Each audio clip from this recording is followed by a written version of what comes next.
আল্লাহর সৃষ্টি কত না সুন্দর, মাশাআল্লাহ। এই যে আকাশটা মনে হচ্ছে আলতো করে হাত দিয়ে ছুঁয়ে দেই, কত সুন্দর লাগছে মাশাআল্লাহ। তো এই ওয়েদারে ভাবলাম যে গরম তো অতিরিক্ত পড়েছে, একটু স্বাস্থ্যকর এবং পুষ্টিকর খাবার রান্না করব। এই জন্য আমি বেছে নিয়েছি পুষ্টিকর স্বাস্থ্যকর খাবারের মধ্যে কলা।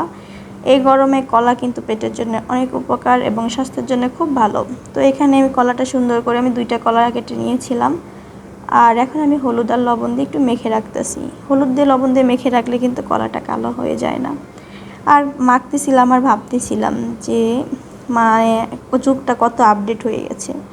আগে যখন কোনো কিছু পারতাম না তখন বাড়িতে ফোন দিতাম, দিয়ে আম্মুর থেকে শুনতাম যে আম্মু এটা কীভাবে রান্না করব কিংবা এটা কি করব, তারপরে রান্না করতাম।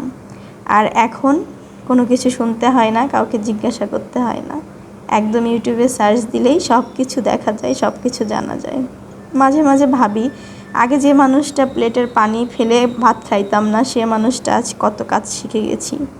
আসলে কিন্তু কাজবাজ কিন্তু নিজের চোখের দেখা জিনিস, কেউ হাতে কলমে শিখায় না। তবে আমি মাঝে মাঝে এটা চিন্তা করি যে আলহামদুলিল্লাহ আমি অনেক কাজ শিখে গিয়েছি, অনেক কাজ পারি।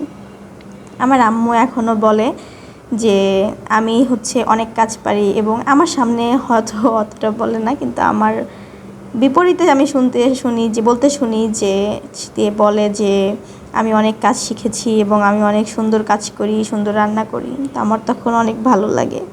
আমার আম্মু কিন্তু আমাকে কখনোই কোনো কাজে বলে নাই যে কাজটা করো কিংবা এই কাজটা শিখো। আম্মু সবসময় বলতো যে যখন যার মাথায় চাপ পড়বে সে এমনি করবে। আমার ছোট ভাইকে দিয়ে অনেক কাজই করাতো, কিন্তু আমাকে দিয়ে কোনো কাজই করাতো না।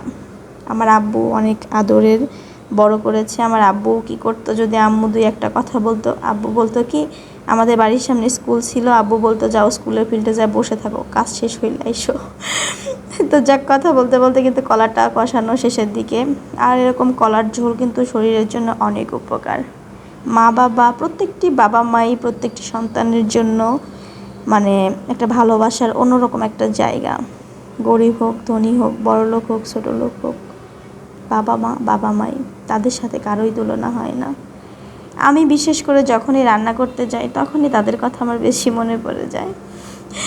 তো এটা আমার না, মনে হয় সবার ক্ষেত্রে, সব মেয়েদের ক্ষেত্রেই। তো এখানে আমি রান্নাটা শেষের দিকে। তো আমি সবসময় চেষ্টা করি রান্না করার পাশাপাশি টুকটাক যে কাজগুলো হাতের থাকে সেগুলো কমপ্লিট করার।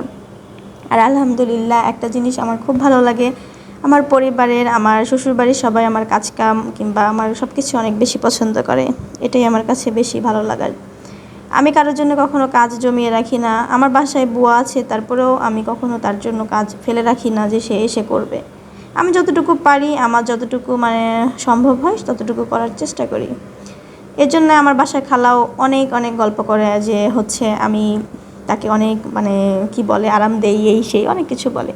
আসলে আরামটা বড় কথা না, বড় কথা আমি আমার হেল্পিং হ্যান্ড লাগবে, এই জন্য আমি তাকে রেখেছি। এই জন্য যে সব কিছু তার জন্য রেখে দেবো সেই মেন্টালিটির মানুষ আমি না। যাই হোক, কথা বলতে বলতে কিন্তু রান্নার শেষের দিকে। আর করলা ভাজিটা কেমন হয়েছে, ইলিশ মাছের ঝোলটা কেমন হয়েছে, ওই জানাবেন।